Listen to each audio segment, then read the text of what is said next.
Hello, everyone. Hi, this is Andre Hedlund. I'm very sorry that my internet connection was not working, and I'm recording this video so that everyone can watch no matter where you are.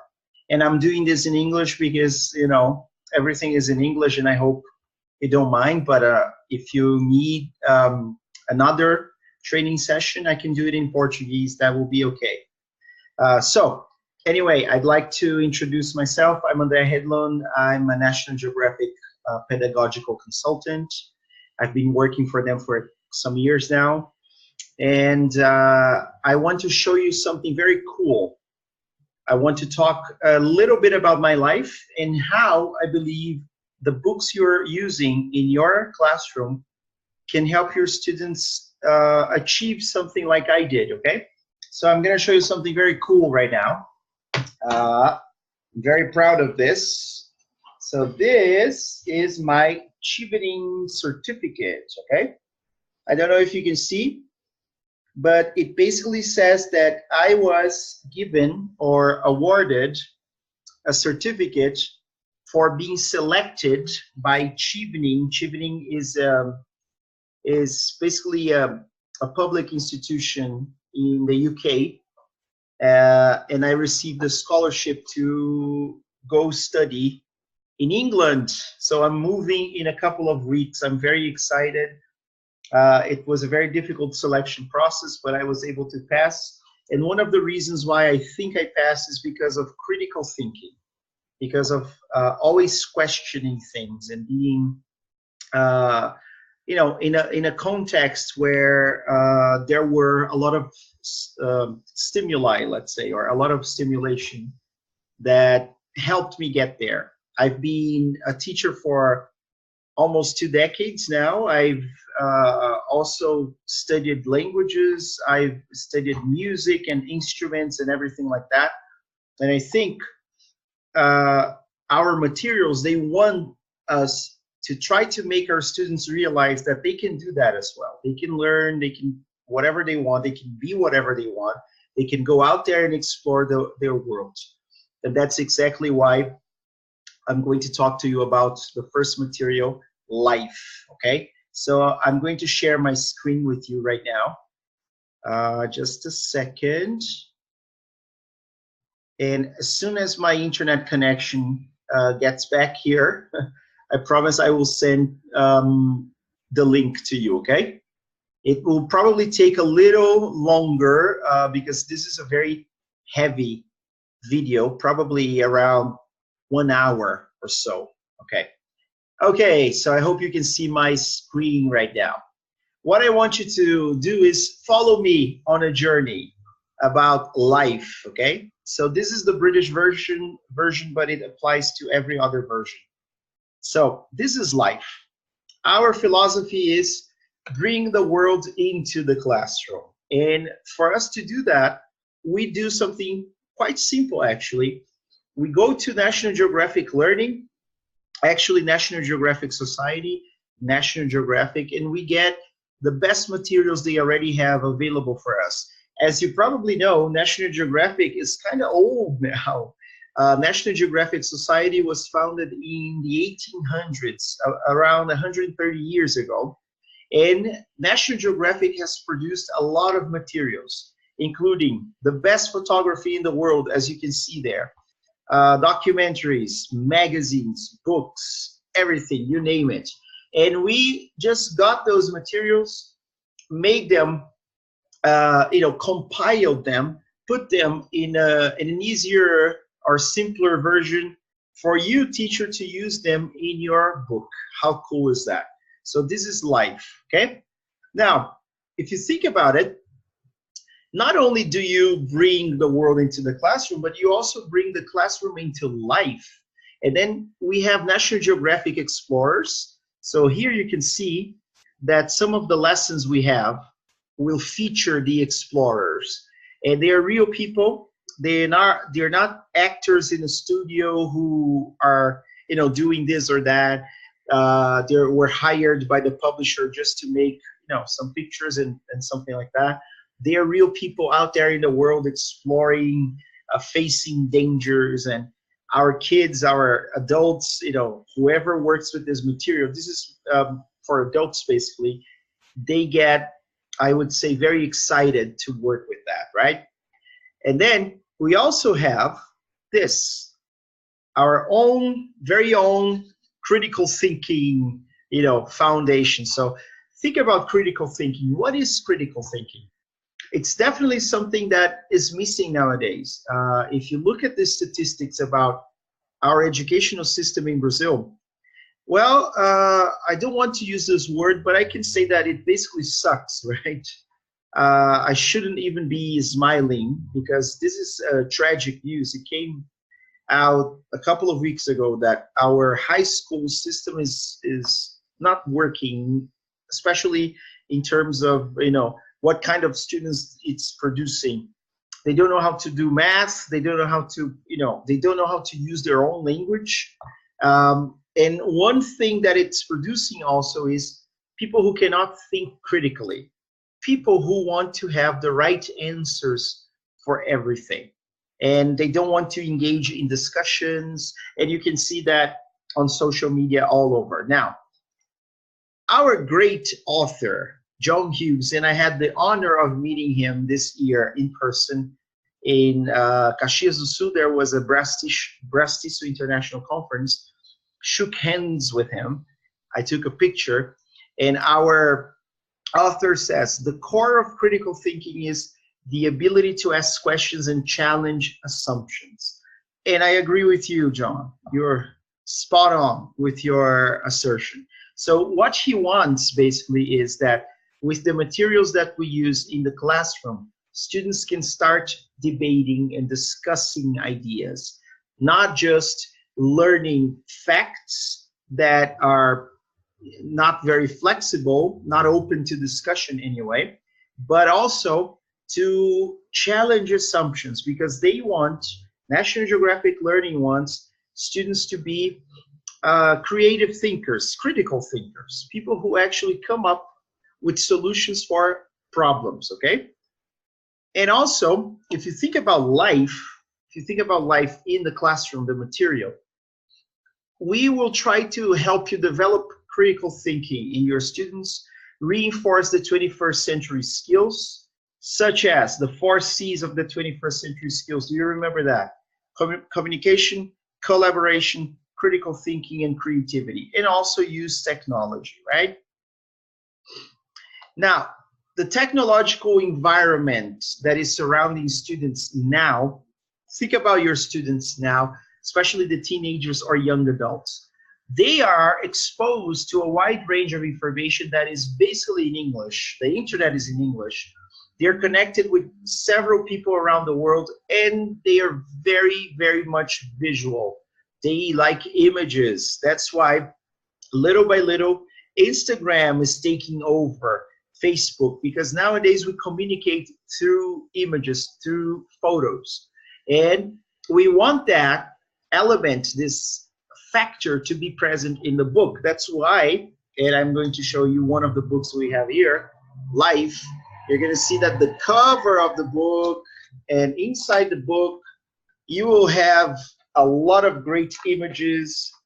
You're going to have a lot of real world photos, take a look at this. So you have photos from all over the world, from China, from Cambodia, from Peru, right?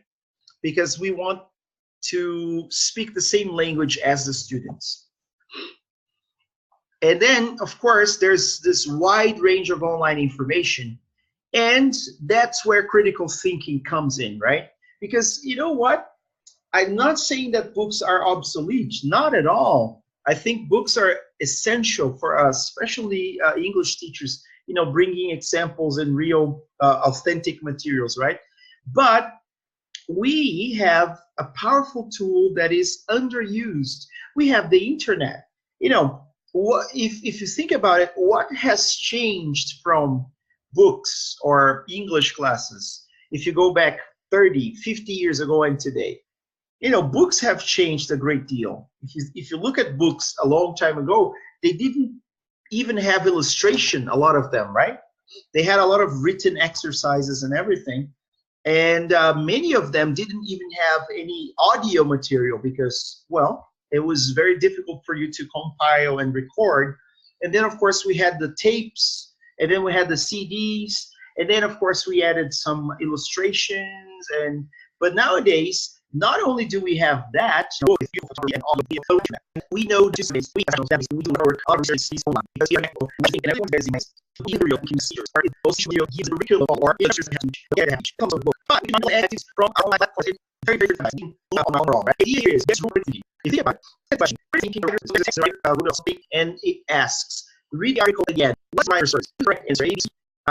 Information opinion or with information in the article is just right for your class. Now this is great because you can open some room passports and you can check language using the wrong grammar structure for a while. That's very good for you to correct them. That's making it's not great for you to communicate. Also, it's a very good you to take a look more closely. Something that you have in those connected and visual. Yes, that's it. Life teaches students to communicate with people around the world, not only Americans and British people. This is probably one of the best features that I like about this book. You know what? Before the book age, it's very probable that you're going to see people from South America, or from Southeastern Asia, or from Africa, or from Northern Europe, or they're not just American people or British people. The fun fact is you are going to find out through images, and here you can see an example of this global fashion here. So there's people here and what they're doing, and then you get to know those people. They really exist. Some photographer, National Geographic photographer, went there, talked to them, saw them, and took those pictures. Okay, now it's incredible because you know what? Our students, they love that. They really want to get to know those people more because they don't really have the opportunity to see people like that using different materials, right? But just think about it. It's cool for them. Now, you also have highly visual. This is important because nowadays, especially for adults and kids and teenagers who want to make something out of their lives, they need to know how to read graphs and charts and maps. They need to have those abilities, right? That we normally don't work with as English teachers because you know what? We focus too much on teaching language and chunks of language, so grammar and vocabulary, and those are very important things to teach. But why not teach through visual input like this, like maps? This is excellent because your students will be acquiring another set of skills. They will be acquiring this skill of reading visual, types of materials that will definitely help them if they're looking for a job, if they're applying for a scholarship like I did, or even if they're taking the vestibular, Enem, or something like that. That will be very useful to them, right? Now, I'm not sure how many of you know about the structure of the book, so I'm going to show it very quickly. And then I prepared a lesson to share with you, if that's okay. So I have a lesson, and also I can give you some more tips, all right? So, well, this is how it works.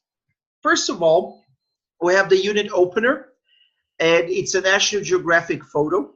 Normally, a very, very nice photo that will promote a sort of a natural discussion. So if you look closely, you will see that here, around this area here, you're going to have a couple of questions to provoke your students. That's great because you know what?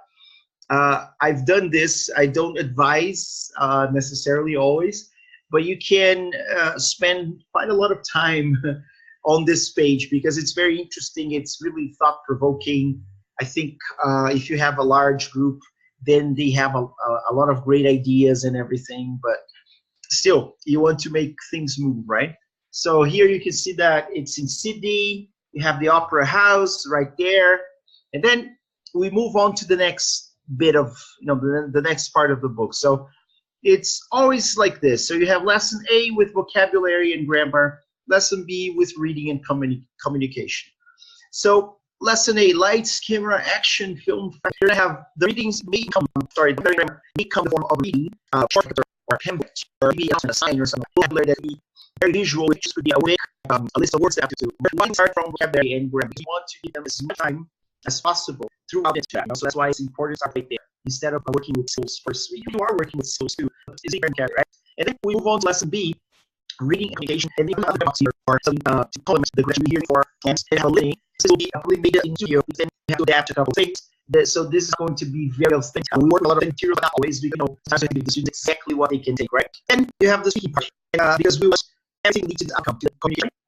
And then if you carry on, you have some vocabulary, grammar, reading, communication. So here, making movies in the wild. So vocabulary, entertainment. You have fill in the gap activities or maybe false activities. You will have for your school that should be use visual things, visual materials. You have texting and another break here. So this is pretty standard. Now, if you move on to lessons, you have redevelopment and critical thinking. That's the cool part. So the critical thinking part, again, that's of the first week. So you have vocabulary, more page reading, and you have basically a discussion about the writers, what the writer wants, right? And this is excellent for you to move more communication in the classroom, and you can move on to the part so that it becomes more personalized, right?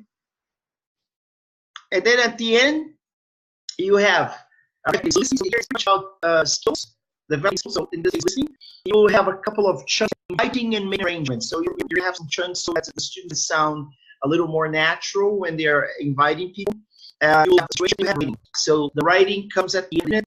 It contains all the language, grammar, vocabulary, from whatever you have to see your students. Now, of course, we add something more National Geographic video or documentary. So it's based on, it's normally part of Nat Geo documentary that you can probably watch online, or Nat Geo channel, or you find in some magazines or DVDs.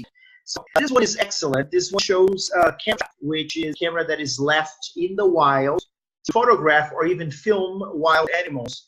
And some of them are equipped with night vision so that you can see animals that normally hunt during the night. And it's a very interesting video. So there's a strong biological, ecology component to the whole thing, because as you probably know, that's what Nat Geo does, right? It's the world, environment, ways to be more sustainable, how to come up with innovation or discoveries that will affect science. And that's why National Geographic is so cool. And then you always have, before a while after you watch activity, that's a couple, right? Before you watch so that you can get students to have some ideas of things that might be in the video, and you have your text to give them a better notion of what's happening. While you watch, what's happening, true or false, filling gaps with certain words, multiple choice. Then you have after watch. And there's an interview with the person who shot the film, or maybe another or somebody who took the photo and something like that. We want it to be, to have role models, or to have geo explorers and photographers as role models. And then, of course, we also have a review at the end. And this is basically to wrap up. And if our homework, just make sure the students are okay with the content so far. Now, about the technological features of this. So we have a presentation tool that you got see there with sales representative of your region. So with the C, you can basically see this on your computer, and you have also move through the pages. You can click on the activities, the exams, you cover interactive. You can click on listenings, they play videos, they play. You can click on activities for you to fill the gaps or whatever the activity demands, right? And also cover maybe this is what you your classroom, but you can cover part of the book, right? You can zoom in out, maybe you want an activity, bring your page with animations. You can see, you can read whatever you do it from this tool, right? But also have online workbooks. So go to my ELT kindly. And you can later and not show you right now because it's not working, unfortunately. But you go to this website and you can find a lot of resources there. So this is our complementary. They are not really exactly what you see. We have different passages. They have more. And you control everything through our platform. My ELT, which means to set up an online for your students to communicate, to do homework, and both things. You can do that using our ELT platform. You can also use a lot of free stuff on the internet nowadays. You can use like Google Classroom, Edmodo. There's so many, I can't even remember their names, but they're even Moodle. Sometimes they work very more user friendly. The thing about our platform is already has to the materials, the activities of the unit. So it's easier to say, hey students, why don't you do this activity now? Or why don't you do that activity? Something like that, right? And okay, now moving on. This is something cool that we have. This is called the Assessment CD-ROM exam view. So this is a CD-ROM that you can actually select what content, for example, which units you would like, how many types of questions, if they're true or false, multiple choice, completion, matching, short answer, essay. And then it makes the test for you. That's so cool, because then you don't have to spend so much time making the test for the students. Of course, it's a machine, it's a software, an algorithm, so it's not perfect, not immune to human to machine error, let's say. So it's a very good idea for you to try to make your own tests and then ask one of the coordinators or the teachers to go through to make sure that everything is okay, that it doesn't look very robotic, because you know what? We humans, we still know best, what to ask our students when it comes to a test, right? And then the complete program is basically for students, student book, combo splits. We can, I'm not sure if you're using the full year material that, you can, it has so many units that you can use for the whole year. And then if you use a combo split, you will have it split in half. And then you have 2 different books instead of 1 annual book, right? You can use, the students will also have access to the online workbook, the student CD-ROM, the ebook. If they want, they can access that through a tablet, and the printed workbook. Now, teachers will have a teacher's guide, a classroom presentation tool so that you can install on your computer, DVD, audio CD, assessment CD-ROM with exam view. And that's life, okay? Now, I've been talking here quite a lot about life and everything. What I'm gonna do now, I'm gonna stop this video for a second so that I can open my presentation here. I have a lesson that I prepared using that, and just to give you some ideas of how you can use the book, okay? How I prepared the lesson, if the students liked it or not, if you think you can use the same lesson, because I know it's sometimes we don't have a very clear idea of how to use the book, okay? So that's why I'm just gonna cut the video a little, and then I'll be right back with you, okay? And that's it.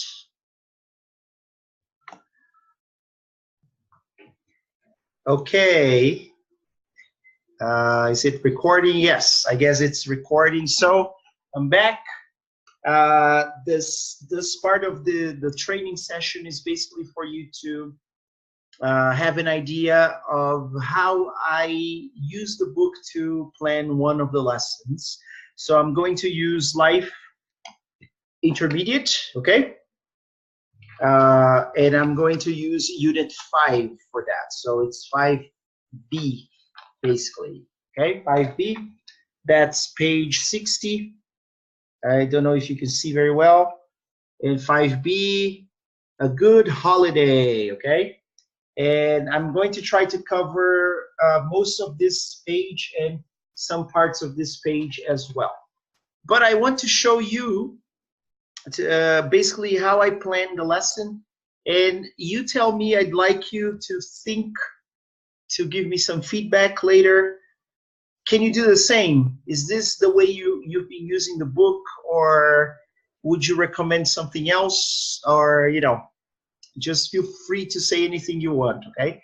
I'm gonna share my screen with you again. So, yes, this is the one. Okay. So, this is how I normally start most of my lessons, okay? And I have a blog. I have a blog, and I have a blog post about this. This is based on project-based learning.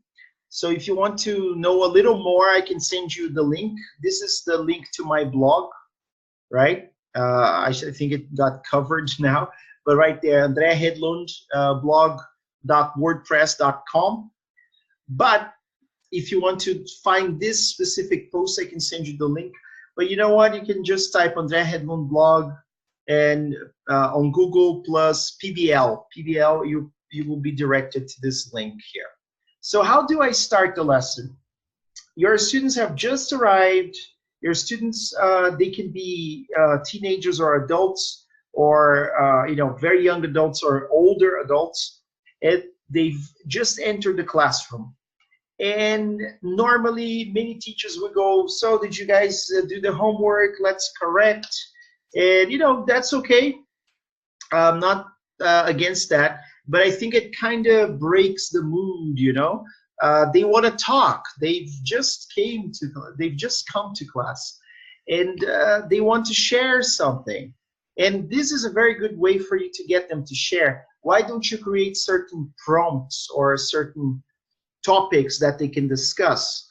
And maybe those topics can be related to the lesson. So this is like a warm-up activity for the lesson. I call it conversation. I like very much to use here, as you can see, the time frame. I want them to do it, in not more than 7 minutes. Actually, it could be less. It depends very much on how many students you have.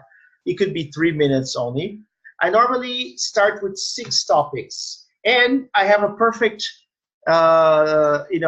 tool to count time. Have you ever heard of the Pomodoro timer?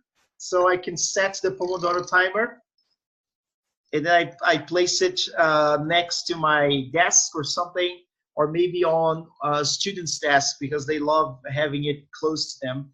And I say, so when the alarm rings, that's it. And then let's assume, there you go. It rained. Everybody stops talking. While they're talking, I'm walking around, monitoring, asking questions. So again, this came from the book. The idea came from the book, but I decided to prepare a slide about it. So this is a slide. It's a very good way for me to show my students what they have to talk about, but it's also a very good way for me to show you teachers how you can do it. Can you do it without the slide? Most definitely. You can just come a little earlier, 5 minutes earlier before class, write those things on the board. It's as simple as that. Or you can even just tell them, okay, let's have a short conversation about a couple of topics. I'm going to give you some topics and you select, and then they select. So this is a good way also for you to change the patterns of interaction. They normally work in pairs if you're using the communicative approach, or trios maybe, or groups of 4. Try to change that. Maybe you can have, instead of having a pair, that normally that's the pattern we use the most, right? Have them work in trios, or maybe a group of 4. And you know what? You can even change the person they work with, because normally, especially after a couple of days, into the course, they will probably stay with the same person. This is a great opportunity for you to say, hey, why don't you talk to her today instead of him? You always talk to him. So get them to mingle, get them to talk to someone else. That's great, because I know a lot of students, they feel a little uncomfortable, but you have to make sure that the environment of the classroom is welcoming, that they feel safe. So work with empathy. That's why I have a lot of tools and gadgets to make everything more fun, And I'm going to show you the best tool ever that you can use in your classroom. So let's say they start talking about fun, and then, okay, the last time I had fun, I bought something very cool and this and that, and I went to a party, and then somebody will probably say, oh, I traveled, and then you see free time. What do you do when you have free time? I like to travel. I like to maybe study an instrument, or play something, do sports or whatever. But maybe travel will be involved, right? Traveling. And then you have holidays, vacation, food, and cultures. So I am trying to tell them, I'm trying to lead them to travel. That's what I want them to think about, right? I want them to get in the right framework before we start discussing. And you know what? And then I break this. So this will be happening for about 5 minutes, or maybe less, depending on how many students you have. Tops maximum 7 minutes. I normally don't let it come to 7 minutes. And then I ask them to share. So what have you been talking about? Can you share what about them? And then compare, and what do you think about their idea? Did you talk about all the subjects, all the topics I gave you, or did you focus on one or two or three?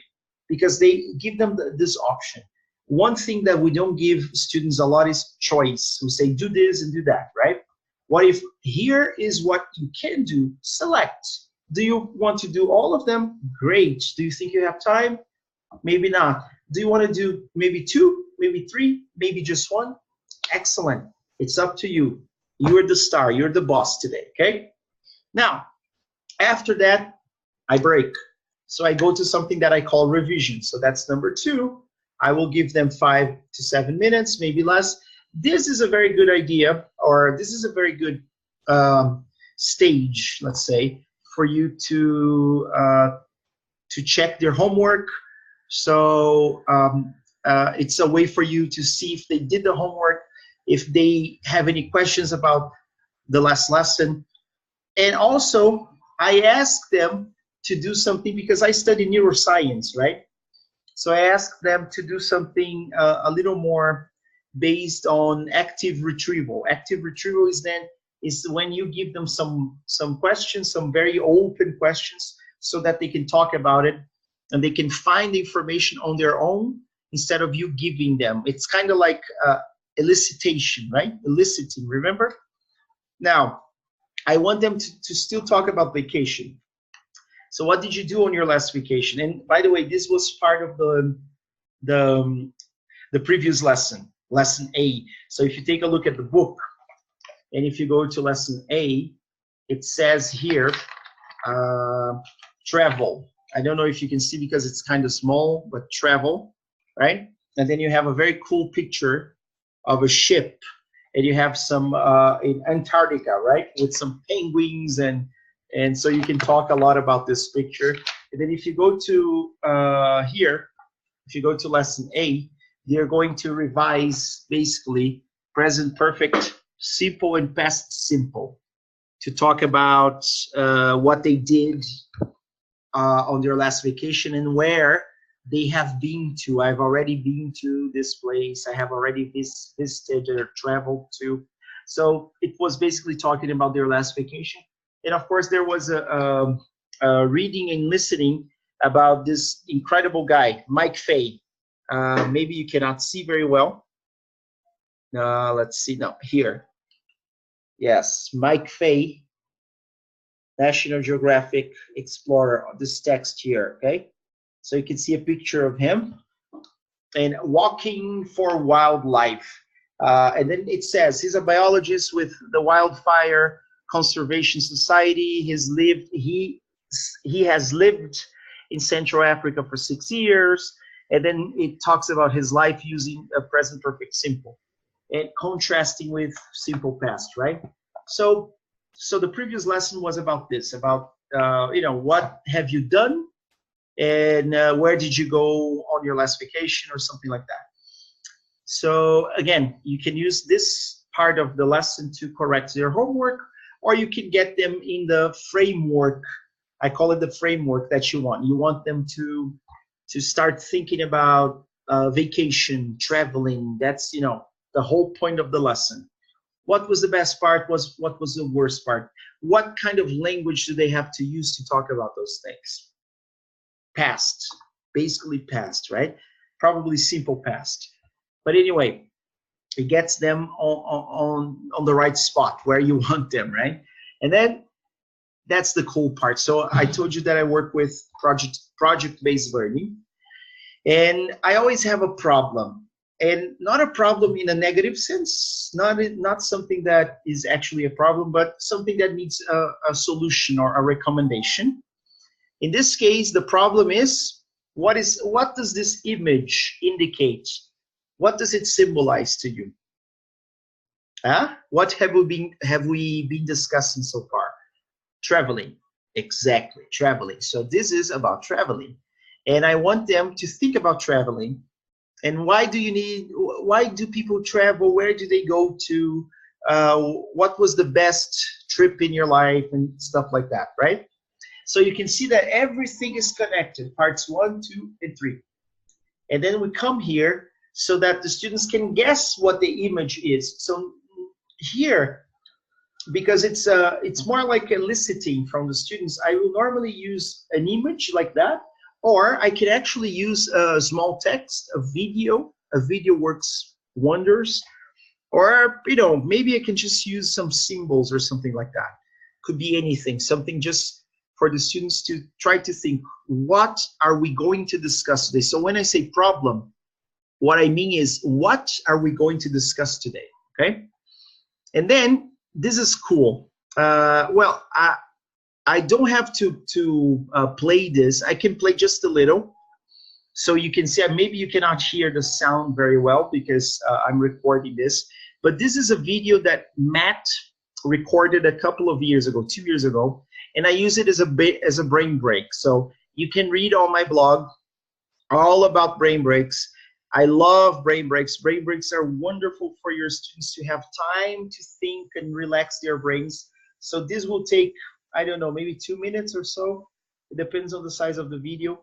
And a brain break can be done every 25 minutes of lesson. So every 25 minutes or between 15 and 25 minutes, stop for a couple of minutes, maybe 2, maybe 3, maybe even 5, depending on, you know, your groups and everything, because this will allow your students to relax their brains and come up with better answers. And you know what? They understand things better. It's almost like going to the gym and working out, something that I should do more often, to be honest. You cannot just work out for a long time without taking a break, right? Because you're going to hurt your muscle. So what do? You have series. You work out for a couple of minutes, or you have a certain number of repetitions, and then you stop for 1 minute or whatever, so that you can keep on doing that. The same thing happens to your brain. Your memory doesn't absorb everything, so you have to be able to to give your students the opportunity to take those breaks. So this break has everything to do with what we're discussing. This is Matt, and this guy is phenomenal. He dances. He has this funny dance that he goes all over the world doing this, you know, like, and he jumps all over, and he gets people to join him through social media. So he has all kinds of, look at Myanmar, you know, and Kazakhstan, and it's amazing. And then he gets people to join him and do some crazy dance, or maybe even imitate his dance. And everyone loves this kind of video, everyone, especially adults, because it somehow brings them, or, you know, back to when they traveled for the last time, and wow, and then they are like, yeah, I should probably get some time off work and go on vacation again. So this is a great video. You can use it. It takes less than 3 minutes, right? You don't even have to play the whole video. And you know what? You don't have to do anything else with the video. The video is just to break. It's a brain break. And anything can be a brain break. A game, it could be a quiz, it could be a song, it could be anything. Just, you know, stand up, stretch your arms, and, you know, walk around the classroom because maybe they're tired. Anything. Just read about it on my blog and you'll see what I'm talking about. And then we go back to, and this is the book. So if you go to Unit 5, Lesson B, so that's page 60, right? You will see that I copied the images, the pictures from the book. It's the same thing, okay? Again, you can transform that into a slide if you want to make a PowerPoint presentation, or you can just use the book. You can just ask them to open your books and look at the pictures in, and then what I ask them is describe the pictures, right? A very good way I can do this, and I've done it and it works very well, is you get half of the class. It depends on how many students you have per group. Get half of the class to give their backs to the board, so they cannot see what's on the board. They have their books closed, okay? And then, so they sit. You can arrange the desks at the center of the classroom. They sit their backs to the board is behind them, and then you have somebody else sit right in front of them, and then you have somebody else explain what they can see, describe what they can see. Okay, so they look at the pictures and they go like, okay, picture A, I can see a building and it's full of lights, maybe fireworks or something. It says 2011. It looks like a New Year's Eve celebration. I think it's probably in Asia, maybe, I don't know, maybe it could be in China or you know, Taiwan or even Dubai, I don't know. Okay, and then they describe the picture to them. And then one cool thing you can do, and I love it's called the drawing dictation. So they will have a piece of paper, they can use their notebook. As the person is describing the pictures, you ask them to draw the picture. How about that? So you ask the person who gave the back to the board to try to draw the picture according to the description of their partners. Okay, some people can draw very well, some people cannot draw very well. So it's a funny activity. And again, this is about the features, the aspects of the pictures, because this is going to be in the vocabulary. Okay, this is one way you can do it. Another way you can do it is everybody can look at the pictures and then they try to guess where do you think that the picture was taken, which country or city, and if you had to go on vacation, where would you like to go? But you know, there is one activity that I'm going to show you after that talks about that. But you can ask them, where do you think the photos were taken, right? So there are many ways you can work with this. And then here, one thing that you can do, every picture has a letter, A, B, C, and D, right? So you want them to use the vocabulary to match with the picture. So where do you see a busy street? Where do you see a crowded market? Where do you see an exotic scenery, peaceful setting? And then you can work with the vocabulary. They probably don't know scenery. Maybe they can probably, you know, try to work out the meaning. They probably don't know unspoiled coastline. And then you can tell them, when you spoil something, or when some food spoils, or milk, or you know, it goes bad, right? Because it's somehow influenced by the bacteria, the fungi, or whatever.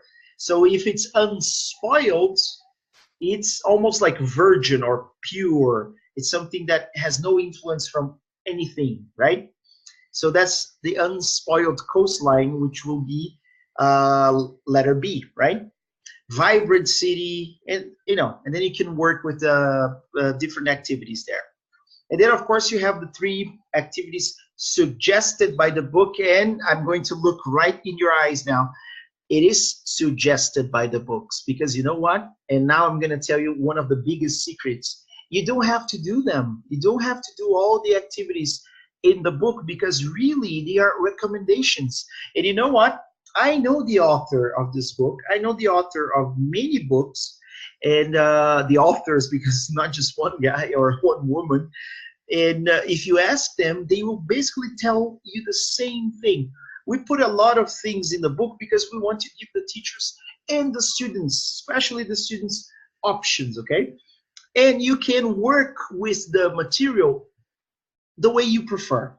Now, if you follow the sequence that the authors gave you, so if you do whatever is written in the book and you follow the sequence, you're going to have a very good lesson, but not an awesome, incredible lesson, because that's the cool thing about planning your lesson. And that's why I suggest you to get together as teachers and plan the lesson.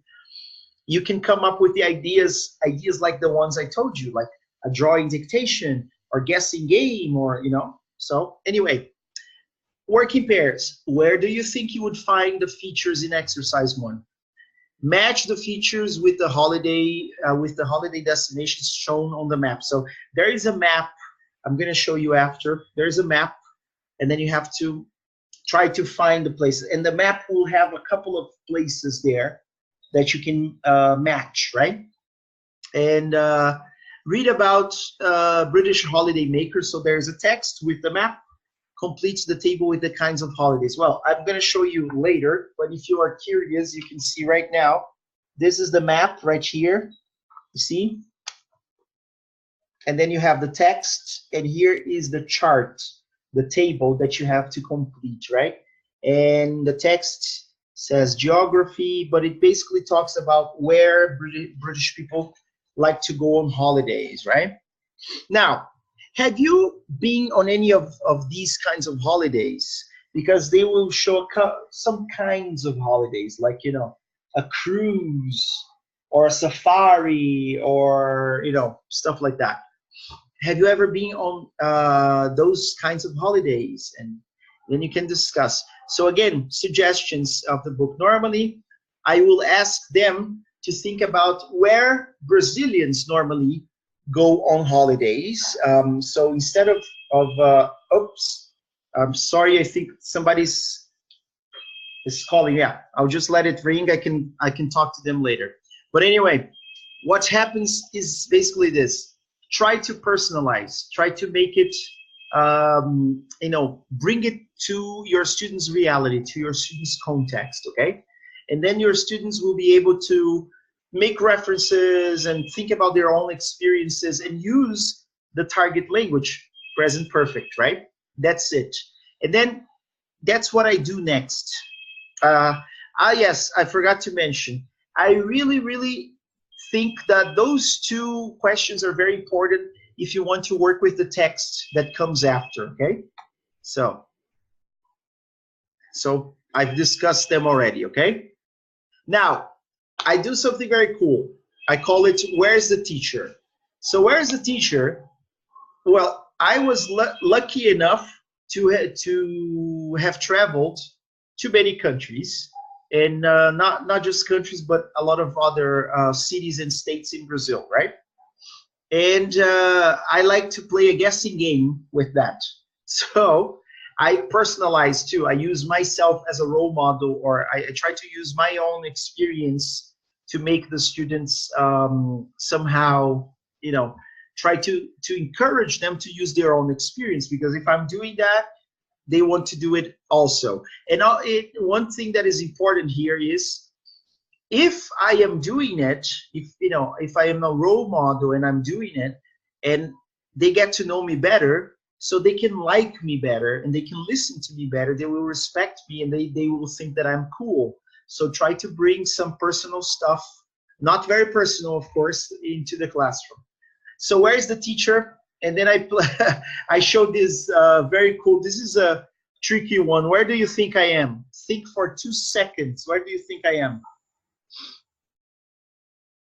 Well, if you said Mexico, you were wrong, because this is actually a Mexican restaurant here in my city, Goiânia. It's a very famous restaurant called La Esquina. And I was celebrating my birthday there. And normally they give you this poncho, you know, with the sombrero, and you have the characters of Chaves. You know, it's very funny. It was a great day. Anyway, and then the students laugh because it's a tricky question. They have no idea, right? And then you have this. I show 3 different pictures of countries that I've been to. So let's do you. You have 10 seconds to guess. Where was I?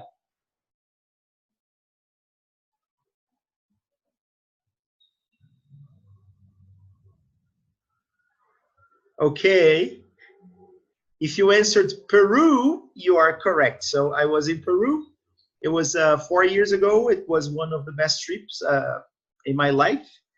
And I took a train. I went to Cusco and Machu Picchu. And then I talked to my students about this, right? Where was I? 10 seconds for you to guess.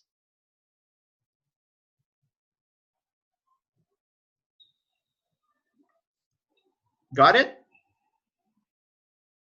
Well, I was in Portugal. If you said Portugal, you got it right. This is Lisbon, and this is Porto, right? It was probably 3 years ago, almost actually 2 years ago. This one is hard. Where was I? Take a guess. Yeah. Yeah. Well, if you said Israel, you got it. Congratulations. That's a hard one. This is Jerusalem. This is Tel Aviv, the capital, and this is Haifa. I was meeting Professor Dr. Avi Karni, which it was a privilege. He works with neuroscience, the neuroscience of language acquisition. So anyway, this is what I want to study nowadays. This was 2 years ago, too. Where was I here? The flag gives it away. Take a look. Okay, so I was in the United States, in the state of Wyoming. This is my friend Carrie. I stayed in her house for a couple of days and some other people's houses. It was a wonderful experience 2 years ago too. And then look at this one. Where was I?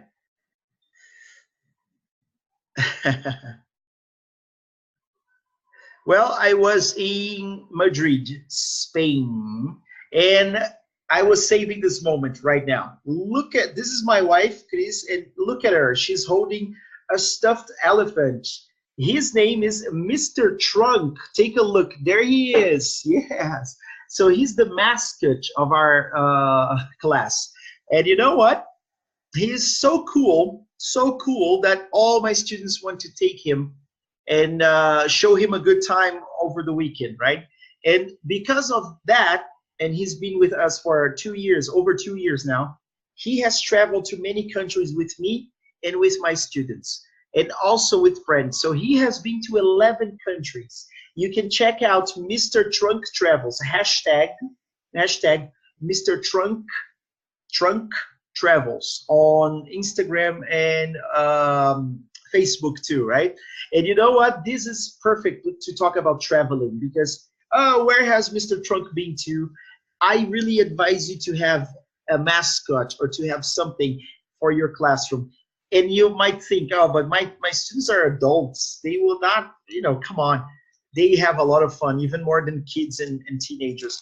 One of my adult students took Mr. Trunk to Las Vegas, to California, many cities in California, Los Angeles, San Francisco, I don't know where else. And also some students took him to New York. He's been to a lot of cities in the United States. And there he is again. Now he is in Mexico. And some tequila as well, to make sure that people know. Guadalajara, Mexico. And here, Mr. Trunk is all over the place. Take a look. He is in Argentina, Buenos Aires, right? And again, what I'm trying to do is to get my students to have a little fun during the class and think about holidays and try, you know what? One thing you can do, remember I showed you the vocabulary like crowded market, busy street, and exotic scenery, and this and that and this and that. I can ask them to describe all those places using the vocabulary from the box. They try to guess first. They have a very short conversation.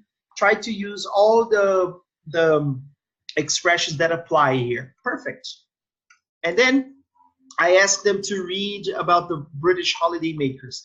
I like very much to use memes with my students because nowadays students love that, right? Everybody does. Read about British holiday makers. So who, and then I ask somebody to volunteer, right? And I use that, I volunteer, I use Kathy's, Hunger Games and everything. And here's the text. So the text is about where British holiday makers normally go on vacation or on holiday if you're going to use the British variant, right? And it's wonderful. It's great. It's a very short text, very easy to work with. And then here there are some of the places they like to go, like even the UK, Caribbean, the Caribbean, and Antarctica, Kenya, and South Africa, and so on, so on. So one thing that I can do, one way you can work with this text is you ask 3 students to read the text. And you say the first student will read from 1 until 2. The other student will read from Okay, so the first student will read from once until two, for example. The other student will read from about until Egypt, and the other one can read the rest. And then you get them in trios, for example, so that they can exchange what they've read, right? So you make a text that is normally a more passive activity into something more communicative, right? That's just one idea. Maybe you can have them read the whole thing and discuss and think about how it compares to our reality in Brazil, where people normally go here. Anyway, give them choice, right? And of course, you have to prepare, get ready, and come up with different ideas, right? Anyway, after this, I have a brain break, and this one is about capitals. And one way you can do this is have your students in trios, the same trios, or you can have pairs or even bigger groups, maybe groups of four, to try to guess some capitals.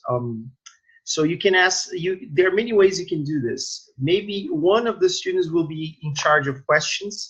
So the student will say, what is the capital of the United States? The other students have to guess. Maybe the one who guesses first gets a point or something like that.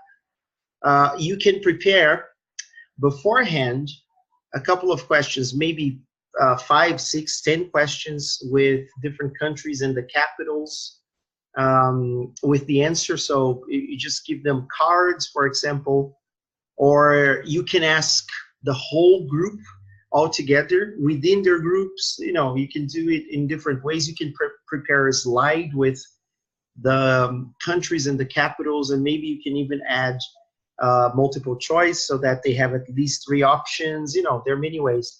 And again, this is a very interesting way for you to keep on the subject, right? Because we've been talking about traveling, and that's great, because maybe after they guessed a couple of capitals, you can ask, which capital would you like to visit?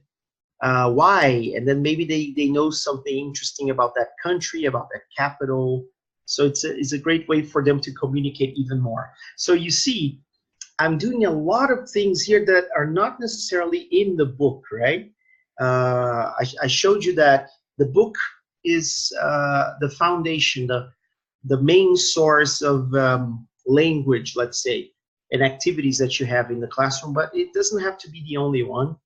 Remember that you can always, and you should always, plan your lesson very well. You can do it in groups. You can do it with your teammates there. So compare. So this is fun. I've been traveling for National Geographic since 2015. So again, personalized for me, teacher. I want them to know a little bit about my life, right? And I've traveled to Israel. So last class, they saw the difference between past simple and present perfect simple, right? Now it's present perfect continuous versus present perfect simple. And then you can ask them to, we call this the noticing part, right? Because they're supposed to notice, to realize the grammar and the difference. So you can ask them, what is the difference between the first and the second sentence? And give me examples. So maybe, possibly, one of them will know that I've been traveling for National Geographic indicates something that hasn't ended. It's something that started in the past, but is still going on in the present. And when I say I've traveled to Israel, it's probably a once-in-a-lifetime thing. It's something completed. It's not going to happen. It happened a couple of years ago. I don't even know when, because it's present perfect. But again, it does. I don't have any intention or conditions to go back, right? And then you can discuss. You can maybe use a highlighter or a marker. If you're projecting this on the board, you can, underline the most important aspects or structures. The have, being, and traveling, ing, and contrast with different colors. You can ask them to give examples, and there are many ways you can do that. I like very much to use, so I have a couple of things here. I bought dice, this dice here from one of my students because he works with games, right? Take a look at this. It's a normal dice, okay? And he has different models. Take a look. Very cool, huh? And this is the best one. 20 sides, 20 faces. Yeah. But anyway, you can do something fun if you have, you can actually make different, I have some here. I'd have to look for them, but I made dice out of paper, and you can have 4 or 5 or 10, depending on how big your groups are. So you can teach them odd numbers and even numbers, right? And you can say, so in groups, you're going to roll the dice, and if it's an odd number, you have to use present perfect continuous sentence. And if it's an even number, you have to use a present perfect simple sentence. Or you can do that, most certainly. You can also include Mr. Trunk in or your mascot. I hope you get a mascot, right? So one thing you can do is play like hot potato or something. I know, maybe you're thinking, yeah, but for adults, that doesn't work. Adults love that. Every time I give workshops and lectures, I say that Mr. Trunk is a big fan of radical sports, and I just throw him, and then whoever catches him has to say something, and they really like that. And maybe you can add some music or not. You can do whatever you want, right? I have this paper weight that I bought, so I'm giving you ideas, right? As you can see, it's the globe, right? It's the globe. So if you roll this, and then the face that is pointing upward shows a part of the planet. So maybe this one shows Africa, for example, right? So you roll the dice, and it's there, and they have to say something about Africa, or just to make things a little bit more fun. And of course, you can just ask them to write things, and you can have one of those chain games if you think that might work. I've done it with paper and also with the board, so you can have them separated, divided into teams, maybe 1, 2, 3, 4 teams. Actually, not one, at least 2 teams, right? They will get the marker. They have to race to the board and write something. So I've been doing this since 1995, and then they have to come back, pass the marker like a baton, like one of those races, right? Pass the marker to someone else. The next person on the team will have to write using present perfect simple, for example. Or it could just be a piece of paper. They pass the paper on to the next person, and then you should have the same number of players on each team, right?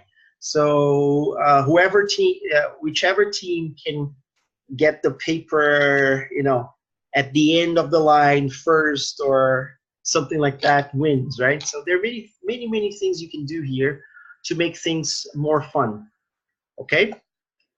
And again, they don't need to be fun all the time. They're just suggestions. You can just do whatever the book recommends, right? You can do some of the activities that I'm going to show you right now. So here you have, you have the present perfect continuous. You have a very small grammar box with the structure. So you have subject plus have has plus being plus ing. And then you have a couple of questions to help you notice, to help you realize how it works. So look at the example, underline 4 other present perfect continuous sentences in the text. Holiday makers have been looking for a different holiday experience, okay? And then they ask, which verbs are used to make the present perfect continuous? So this is something interesting to use in the class as well, so that your students, again, critical thinking, let them analyze the language. So maybe before anything else, you can come here. So they come here and they say, so after, so you've been doing that, they don't know the difference, and then you go straight here, and then you say, but, take a look. What structures do you see, and why do you think they use those structures, and what does it mean? And And then if they read that, they're going to practice their critical thinking skills a little more, try to understand, decode, the formula, right? And then you can do this exercise. So this is fun. We've been tracking elephants today. We've taken some amazing photos, right? So you have matched the activities 1 to 6 with the results A to F. An example. And lying by the pool, so tracking elephants, taking amazing photos. What do you think matches with number 2? Huh? Which one makes more sense? I'll give you a couple of seconds to try to figure it out.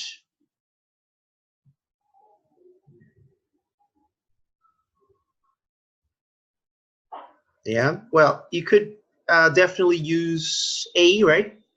So we've been lying by the pool, and I've been lying by the pool, and I finished my book, for example, right?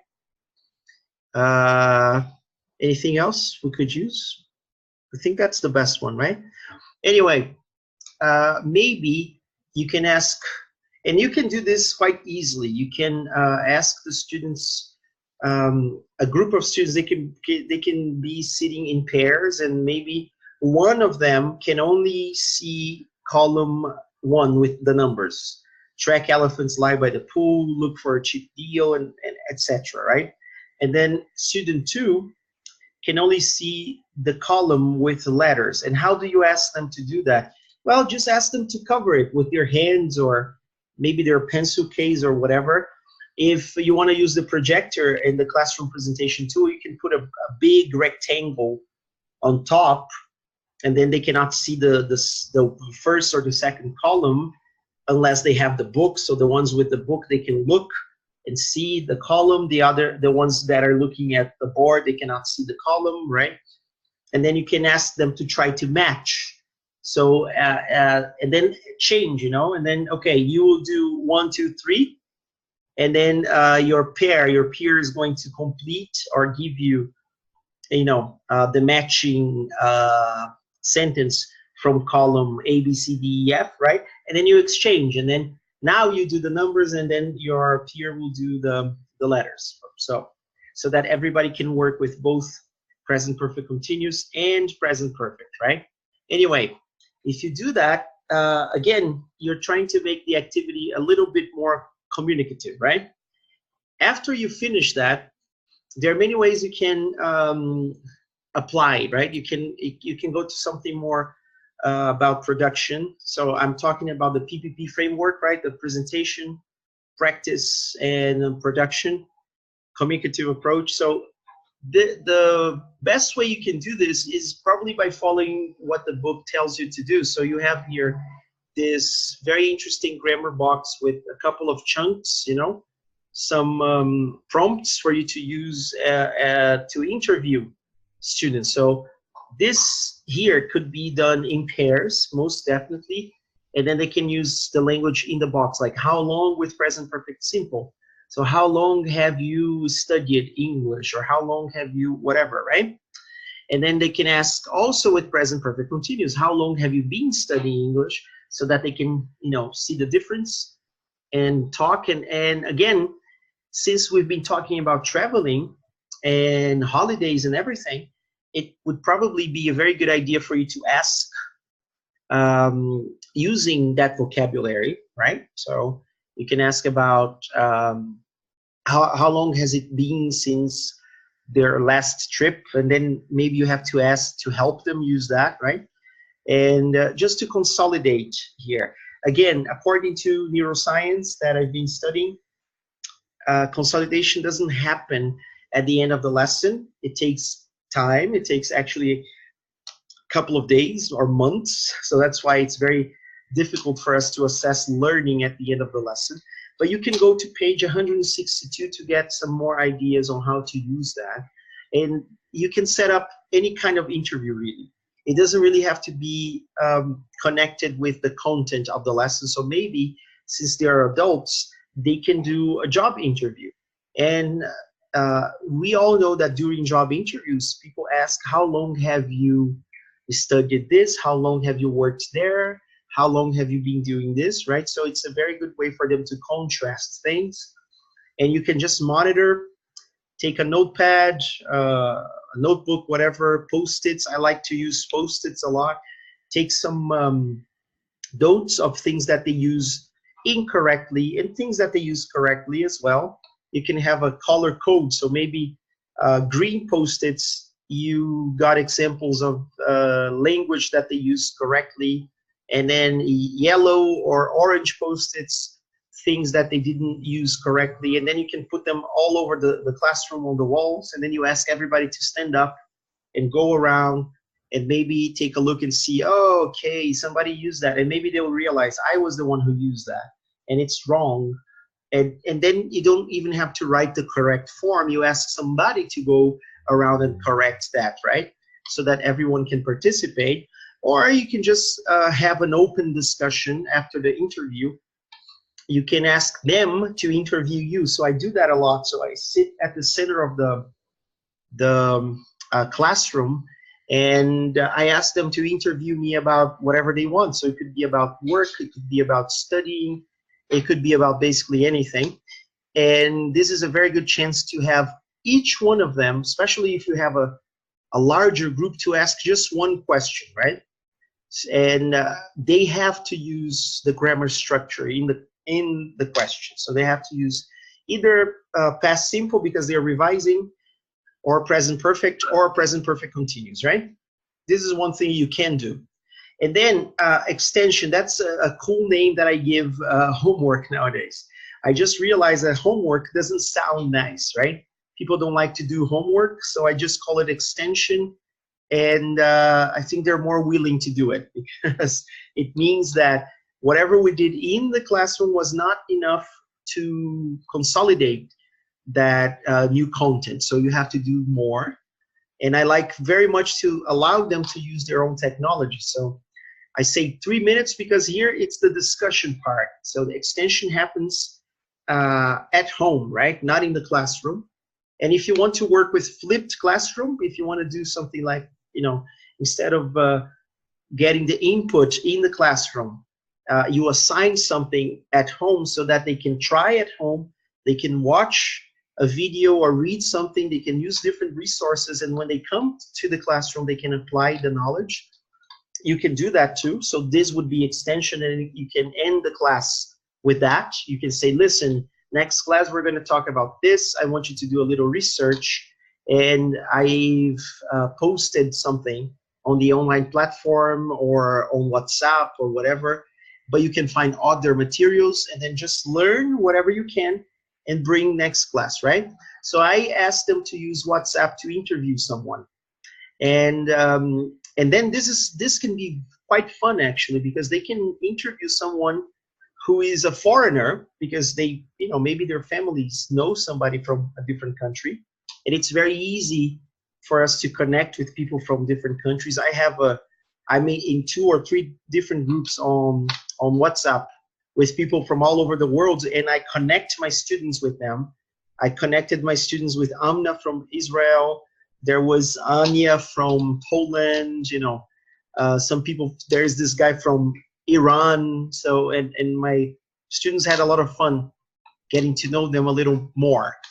And, or you can just interview someone in the neighborhood. It doesn't really have to be a written interview, because I said, you can use WhatsApp. I normally give them choice. So if you want to record a video interview, that would be awesome, because you can film yourself or just the person. You ask the questions from behind the camera and the person will answer. That would be fantastic. They normally don't want to do that because they're shy. But if you want them to do like an audio interview, it's cool too, because you know what?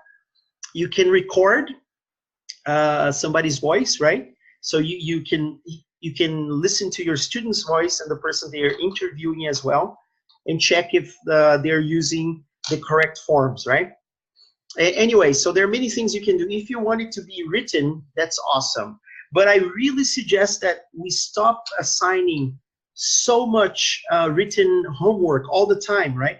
because we are living, again, in this age of technology that everybody's very visual. So it's very interesting for you to assign homework in a more, I'd say, dynamic way, in a way that, using audio or using video, because students really know how to manipulate, to use those things, especially if they use their own technology, WhatsApp, right? Maybe you can have a group.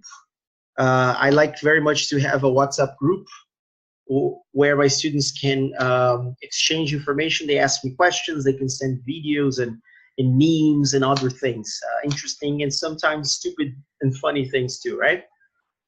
And then so we are approaching the end here. So this is the wrap-up moment, right?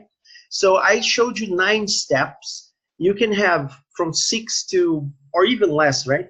Fewer steps to, I don't know, maybe 15 steps. But I like very much to follow these 9 steps because I think they make sense.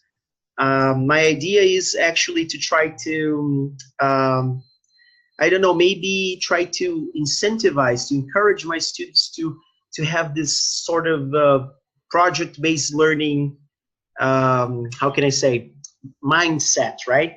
Because if they start working with, conversation, and then they have a revision, then they have a problem. When they have a problem, they go, then they start talking about this problem, try to solve the problem. They have questions, This is kind of like PBL works, basically. So in pairs, and this is basically self-assessment and action plan, right? So I ask them, and I like very much to change, especially after a very long class, I ask them to change pairs. So sit with someone else. I make fun. I say, find the most attractive person in the classroom and sit with them. Or find the coolest person. Or just sit with someone you haven't talked to the whole day. Or you've never talked to this person. So talk to this person today. And then they have to answer, what did we discuss? What did we study? So this is also based on neuroscience. It's called active retrieval. So they have to, instead of looking at multiple choice exercise where they have 3, 4, 5 alternatives to select from, they just have a question, an open question, and they have to find the answer in their memory. So this is excellent for memory consolidation. But again, it needs to be done with a certain frequency. That's why we have something called spaced repetition. So if you do it just in this class, in this lesson, it doesn't work. That's why we have the revision for the next class, right? Again, that's what I do. I think it works well. I hope you start doing it too. And was it interesting? Did I participate? Did I speak English when it was possible? What's my next step, right? Again, self-assessment and also peer assessment, because, my friend is going to say, maybe you didn't participate as much as you should have, right? Or maybe they will say, normally they don't want to expose themselves, but they will say, yeah, you did. I saw you speaking a lot. What's my next step? That's cool because that's the action plan. And the action plan should be something like, okay, if I had to grade myself for my participation in today's class, I would get probably a 6 or a 7. So you have, I call it the limbo. The limbo is like the difference between your grade, the grade you gave yourself, and 10, right? So your limbo, if you got a 6, is 4. So you lost 4 points out of this whole participating thing. Why? And we can't always be perfect, but what can I do to get 1 or 2 or 3 extra points next time, or even 4, right? And then they can come up with their own ideas. They say, maybe we should do this more. Maybe we should stop talking, getting distracted. And, we already have brain breaks. We don't have to mess around and be on the phone all the time, checking our WhatsApp messages. And, so there are many things you can do, right? And anyway, well, this is the last slide. What I want to point out here is we did this lesson, we did 5B. Remember? I don't know if you can see 5B. Okay, we did this lesson. We covered page 60 completely. We did everything on page 60. We adapted the 3 questions I showed you here. From page 61, we basically did exercises 5, 6, 7, 8. We didn't do the listening. I skipped the listening, but I did the grammar how long, and I used the grammar as a prompt for the speaking part, but I didn't really give them anything else. I didn't say go to the speaking part to ask to have ideas, right? So my question now is, did it work? You think, does it work? Do you think the students were engaged? Do you think that I was able to cover the grammar structure of the lesson? Because I was introducing the difference between present perfect continuous and present perfect simple, right? Do you think they got it? Do you think they understood it? Do you think I spent enough time doing it? Or maybe not because of the things that I did. Do you think it's important to spend that much time doing it? So I want you to, if you can, when you watch this video, if you can give me some feedback, I'd be very thankful, very grateful for that. But you know, from experience, I can tell it works well, especially because I involved myself with the pictures. You know, me and my wife traveling. I got the mascot, Mr. Trunk, to get them more engaged, right? And also because it feels very much like we didn't even use the book, you know, because I put everything on slides, right? And the students don't really have to open the book as much. It doesn't feel like one thing that may be a little boring for students, and we can somehow you know, avoid doing that is, okay, finish 1A, exercise 1A, great, let's check, share, awesome, let's do 1B now, awesome, very good, great, okay, let me explain this, excellent, let's go to 2C, 1C now. And it feels like you're following the sequence. You know, many students, they feel very safe when you do that because they like that. They have this sense of security. But some other students, they feel like bored. I mean, you know, hey, we're just following the book. The secret is try to follow the book as much as you can, or not. That's up to you. But don't make it feel like you are relying completely on the book. Or, you know, in other words, maybe if you're having a good time and not necessarily fun, you know, because it doesn't have to be fun, but it has to be effective. If you're having a good time, the book is secondary. The book is, you know, you got most of your ideas from the book, you transformed all those ideas into nice activities that you put on slides, right? But then the book is just, you know, it's behind the scenes, right? Because it feels very much like we rely too much on the book, right? And I think that if you try to transform the way you use the book, that makes a lot of difference, and your students are going to notice that, and they're going to enjoy your lessons even more. Again, the book is fantastic. I'm not saying that just because I work for National Geographic Learning, but we do have a lot of wonderful resources in this book. We have National Geographic content, the photography, you know, the very, very interesting stories from people from all over the world. Students are interested in stuff like that. But it doesn't really matter so much if you have this wonderful, awesome material, if you don't plan the lesson in a more effective way, in a way that is going to engage your students more. You know, the book cannot do magic. We are the teachers, we are the ones who, in a way, call the shots in the classroom, but we always focus on the best outcomes for our students, right? So I hope this training session was, how can I say, effective, you know.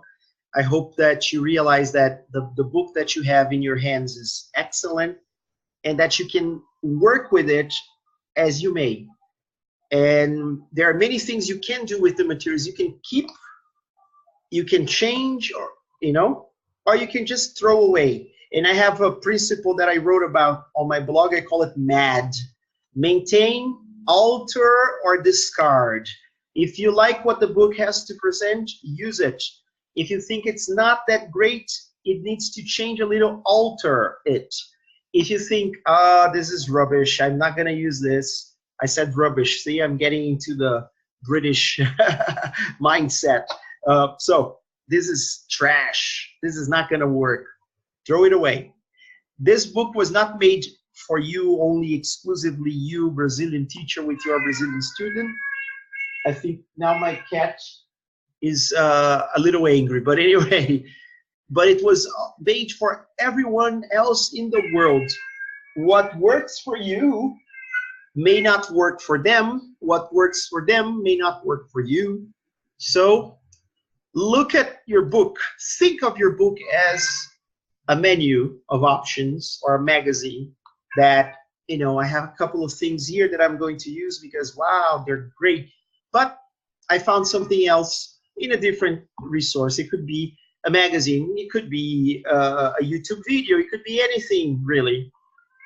If you think about your book like that, things are going to work better. If you think about your book like a Bible or like a literary book that you have to read from head to toe, actually, if you think about the Bible, it could work because normally people read different gospels of the Bible, right? But if you think about a literary book that for you to understand the whole story, you have to read from head to toe, then it might not work. And the thinking, on the other hand, the Bible will tell you to do things in a very specific way. So maybe that's not the way to look at the book too. It's more like a menu or like a magazine, right? So I hope you enjoyed this training. And that's it. If you have any questions, you can send me an email. You can find all my contact information on my LinkedIn account. Just look for André Hedlund. And, well, I hope to see you someday soon. Hopefully, when I come back, I'll pay you a visit face-to-face. Is that okay? I've heard that Tocantins is a very hot state. Not as hot as Goiás, maybe. Or maybe even hotter. Bye-bye. Have a great week, you all. And that's it. I'm available to talk to you whenever you want. Bye-bye.